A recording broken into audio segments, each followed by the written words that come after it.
स्वागत है आपका निरेक एकेडमी प्लेटफॉर्म पर। आज हम एक ऐसा कानून शुरू करने वाले हैं जिसके बिना भारत में कोई भी प्रॉपर्टी सुरक्षित नहीं है।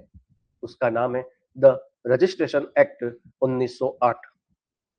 ये एक छोटा सा एक्ट जरूर है जिसमें सिर्फ 93 सेक्शन है, लेकिन एग्जाम के नजरिए से बहुत ही ये इंपॉर्टेंट और स्कोरिंग एक्ट है। आज हम देखेंगे कि क्यों कुछ दस्तावेजों को रजिस्टर करना मैंडेटरी या कंपलसरी है और किन के लिए यह स्वैच्छिक ऑप्शनल भी है। ठीक है, और अब आपके आता है रजिस्ट्रेशन अधिनियम जो 1908 का होता है बेटा। ठीक है, 1908 का जो आपके 16 नंबर चैप्टर 16 नंबर एक्ट के माध्यम से हम इसको समझेंगे। एक्ट इसका क्या है? 16। ठीक है, कब इनेक्टमेंट होता है? 18 दिसंबर 1908 को। रजिस्ट्रेशन दस्तावेजों के रजिस्ट्रेशन से संबंधित अधिनियमों का समेकन करने के लिए अधिनियम बनाया गया है। समिति ने दस्तावेजों के रजिस्ट्रेशन से संबंधित अधिनियमों का समेकन किया जाएगा और द्वारा निम्नलिखित अधिनियमित किया जाएगा। ठीक है, फिर आता है आपके चैप्टर 1। चैप्टर 1 में सेक्शन आपके आता है 1 से लेकर 2 तक। ठीक है, जिसमें चैप्टर 1 का जो चैप्टर 1 का यानी पार्ट 1 का आपके सेक्शन 1 है, इसमें 3 चीजें आती है। सबसे पहले आता है एक्ट का नाम, रजिस्ट्रेशन एक्ट 1908 इसको कहा जाएगा। इसका विस्तार संपूर्ण भारत पर लागू होगा, परंतु राज्य सरकार किन्हीं भी डिस्ट्रिक्ट या किन्हीं भी भूभाग पर इनके प्रवर्तन पर अपवर्जित कर सकती है। फिर आता है 1908 जनवरी के प्रथम दिन को ये क्या हो जाएगा? लागू होगा, यानी 1 जनवरी 1908 को ये आपके क्या हो जाएगा बेटा? लागू होगा। ठीक है, फिर आता है आपके इसमें डेफिनेशन का पार्ट। डेफिनेशन का पार्ट जो कि ये बताता है कि अभिवर्णन क्या होगा, यानी एडिशन क्या होगा। अभिवर्णन को इंग्लिश में कहते हैं एडिशन। ठीक है, सेक्शन 2A एडिशन के बारे में बताता है, जब वर्णित व्यक्ति का निवास स्थान या वृद्धि या व्यापार व्यक्ति तथा उपाधि यदि कोई हो और यदि वह भारतीय है तो उसके पिता का नाम जहाँ की प्रायिक रूप से अपनी माता के पुत्र के रूप में वर्णित किया गया है, उसकी माता का नाम भी अभिप्रेत होगा। यानी कुल मिलाकर ये किसी भी व्यक्ति के उसके निवास के बारे में, स्थान में उसका वृद्धि क्या है, व्यापार क्या है, पंक्ति क्या है, उपाधि क्या है, इसके बारे में बताता है ये। ठीक है, समझ गए?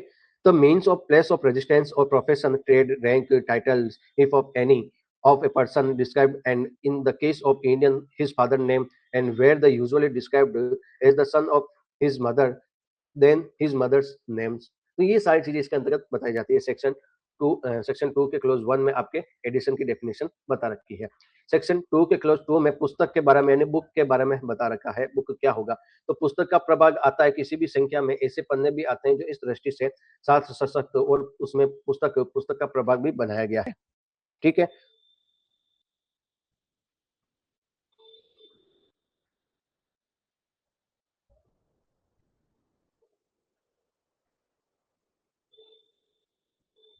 तो इसमें क्या आएगा? तो include a portion of a book और also number of sheets connected together with a view of forming a book portion of a book, तो वो माना जाएगा पुस्तक है।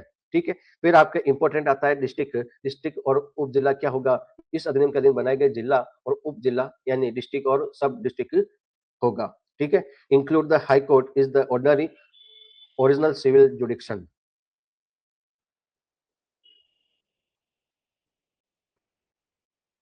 ठीक है, सॉरी मैंने क्या बोल दिया यहाँ पे? डिस्ट्रिक्ट बता था मैंने, 4 बता दिया, डिस्ट्रिक्ट कोर्ट के बारे में बोल दिया ना।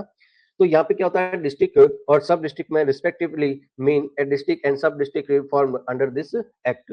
ठीक है, फिर आता है आपके 2 का क्लोज 4, जिला न्यायालय के अंतर्गत अपनी मामूली प्रारंभिक सिविल अधिकारिता में काम करता हुआ उच्च न्यायालय डिस्ट्रिक्ट कोर्ट के अंतर्गत होगा। ठीक है, include the high court in a ordinary original civil court jurisdiction. ठीक है, फिर आपके आता है पृष्ठांकन। पृष्ठांकन और पृष्ठांकित क्या होता है? एंडोर्समेंट और एंडोर्स्ड क्या होता है? इस एक्ट के अधीन रजिस्ट्रीकरण के लिए निवेदित किसी भी दस्तावेज की उपरिका या आवर्क पर्ची पर रजिस्ट्रीकर्ता ऑफिसर द्वारा की गई लिखित प्रविष्टि आती है और पृष्ठांकन तथा पृष्ठांकित ऐसी प्रविष्टि को लागू होते हैं। यानी include and apply to an entry in writing by registering officer on a rider of covering slip to any document tender for registration under this act. यानी ये कहता है कि इस एक्ट के माध्यम से रजिस्ट्रीकरण के लिए जो निवेदित किसी भी डॉक्यूमेंट के अंतर्गत ऊपरी का या आवरक पर्ची पर भी रजिस्ट्री करता ऑफिसर के द्वारा की गई लिखित प्रविष्टि आती होगी। ठीक है, क्या आएगी? लिखित प्रविष्टि आएगी जो रजिस्ट्री ऑफिसर के द्वारा किया जाएगा। ठीक है, और पृष्ठांकन तथा पृष्ठांकित ऐसी प्रविष्टि को लागू होते हैं। फिर आपके आता है इमूवेबल प्रॉपर्टी। इमूवेबल प्रॉपर्टी यानी आपके 2 के क्लॉज 6 में इमूवेबल प्रॉपर्टी बता रखा है, जो कि भूमि निर्माण, आनुवंशिक भत्ते, मार्ग के, प्रकाश के, पारगाट के, मीन क्षेत्र अधिकार या भूमि से उद्भूत होने वाले कोई भी अन्य फायदे। ये भूबद्ध वस्तु है जो भूबद्ध किसी भी वस्तु से स्थायी रूप से जकड़ी हुई आती है, किंतु खड़ा कास्ट या उगती फसलें घास इसके अंतर्गत नहीं आती है। टीपी एक्ट के अंतर्गत भी आपके जो डेफिनेशन बता रखा है, ठीक है, वहां पर भी ये स्टाउट प्रॉपर्टी के अंदर क्या होगा, सारी चीजें आती है, लेकिन ये चीज इसमें इंक्लूड नहीं किया गया है। तो include land, building, heredity, allowances, right to waste, light, ferries, fissures or any other benefit to arise out of land and things attached to the earth permanently fastened to anything which is attached to the earth but not standing timber, growing crops and grass, but not standing growing crops and grass वगैरह, तो ये include नहीं होगा। फिर आता है आपके 2 का क्लॉज 6A, भारत से जम्मू कश्मीर राज्य अपवर्जन करके भारत का राज्य क्षेत्र अभिप्रेरित है। तो अब यहाँ पे ये क्या हो गया, चेंज हो गया। कब चेंज हुआ था? आपके 31/10/2019 का एक संशोधन आया था, जिसमें आपके जो बताया था, now made applicable to the union territory of Jammu and Kashmir and union territory, कहां पर, लद्दाख, ठीक है।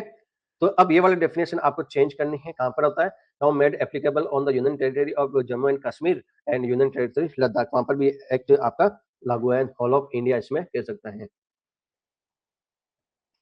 होल ऑफ इंडिया, ठीक है। समझ में आ गई बात आपको? ठीक बेटा।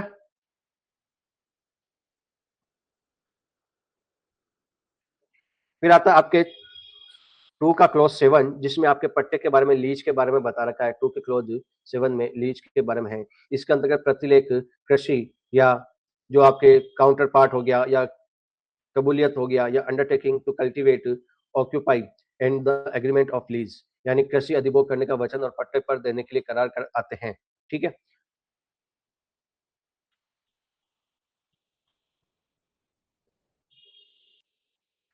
फिर 2 का क्लॉज 8, जिसमें आपके माइनर के बारे में बता रखा है। ऐसा व्यक्ति अभिप्रेत जो स्वयं विधि के अनुसार जिसके वह अधीन है प्राप्त नहीं हुआ है। तो अब आपका स्वयं विधि कौन सी है? हिंदू लॉ। हिंदू लॉ में आपके 18 वर्ष से कम के बच्चे,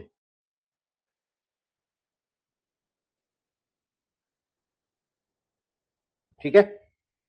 फिर आपके इसमें आता है जंगम प्रॉपर्टी, जंगम संपत्ति के अंतर्गत खड़ा कास्ट, उगती फसलें, घास, पेड़ों के फल और पेड़ों के जो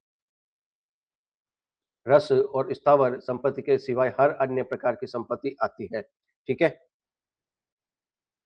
तो मोबाइल प्रॉपर्टी के अंतर्गत क्या हो जाएगा बेटा? Include standing timber, growing crops, grass, fruit upon and juice and trees and property of every other description except immovable property, ठीक है।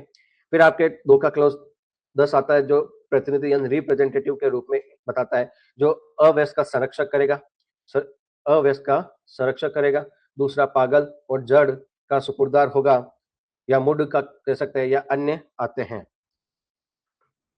अन्य विधिक प्रबंधक के रूप में। तो कौन कौन हो गया? सबसे पहला guardian of minor, guardian of minor. दूसरा कौन आ गया यहाँ पे?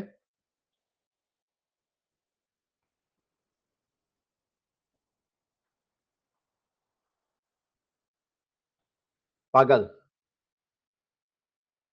यानी आप कह सकते हैं कमिटी और अदर लीगल क्रूटर या लुनेटिक एंड इडियट।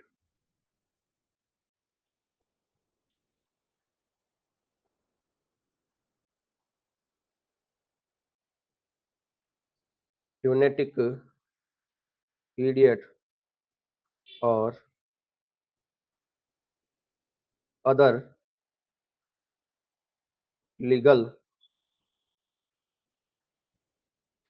करेक्टर, ठीक है, विधिक जो भी प्रबंधक होंगे वो सारी चीजें, ठीक है बेटा। या वेद पालक भी आ सकता है।